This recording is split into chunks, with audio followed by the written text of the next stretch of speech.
It's no secret that New York isn't exactly safe from the effects of climate change. It's a relatively small island packed with hundreds of thousands of buildings, millions of people, and seemingly endless feats of engineering. During heavy rainfall, subway stations and streets frequently fill with water. Evidence that the city's infrastructure isn't prepared for what's to come, and it's only going to get worse. And this tiny strip of Manhattan is particularly vulnerable. Now, officials are racing to come up with solutions for the future. Their latest idea? A multi-million-dollar project that consists of building a seawall, flood barriers, and elevating an entire park in lower Manhattan. But in order to save the neighborhood, some of it first must be destroyed. Take a walk down the west side of Manhattan and you'll eventually pass through Battery Park City, a lush 92-acre community on the southernmost tip of the island.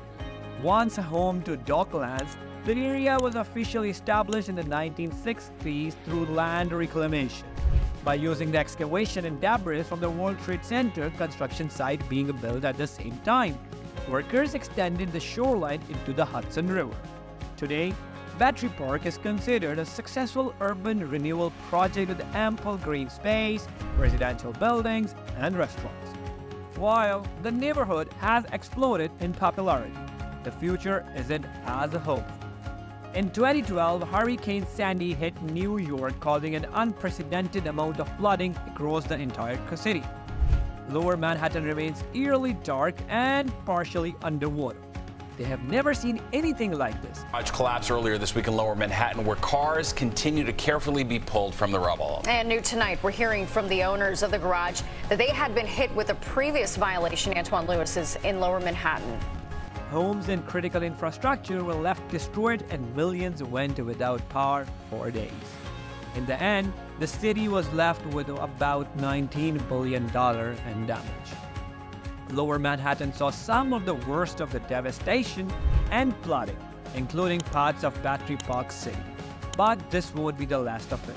As the effects of climate change threaten to generate more intense storms and flooding, the city's infrastructure is not exactly prepared for what's to come.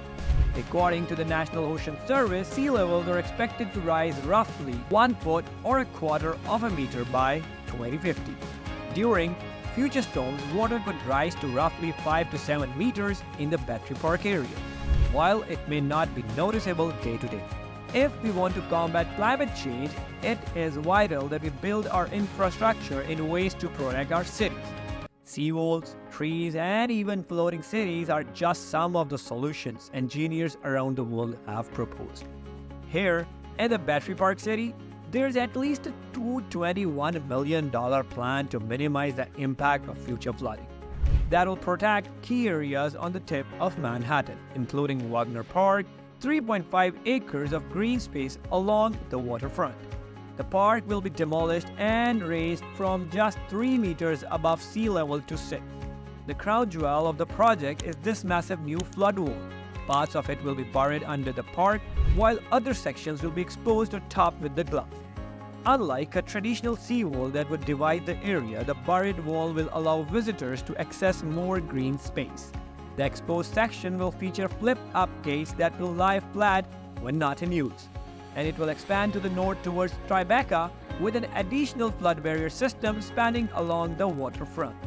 The project also includes an enhanced drainage system with the installation of isolation walls and tide gate.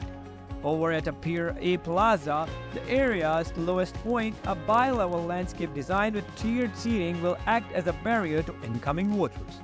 Wood seating will allow it to remain submerged for longer periods of time. Workers will also plant trees and build concrete structures resistant to salt water.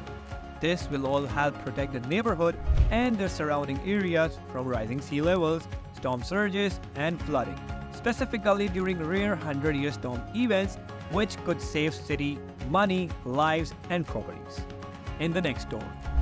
Sounds promising, but not everyone is on board with the idea. Especially down at Wagner Park, local advocates have pushed against these changes for years because it will reduce the green space by 10%, something that is already few and far between in New York City.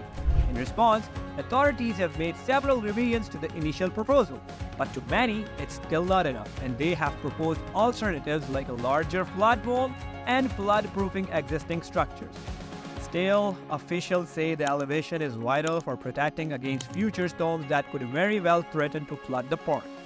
In a city of over 8 million people, it's no surprise that so many want to have a voice for future changes, especially when the impact of climate change has had such a strong impact already. Saving Battery Park is just one of a larger plan to fight climate change across the city. Eventually, these projects will connect as part of the Lower Manhattan Coastal Resiliency Project along the East River waterfront. This includes more flood barriers and the reconstruction of East River Park. As sea levels continue to rise and flooding gets more intense, it's important for authorities to get plans like this right the first time, or else the city risks irreversible damage. You can enjoy more such videos on our channel. Please like and subscribe and let us know in the comments about your own ideas.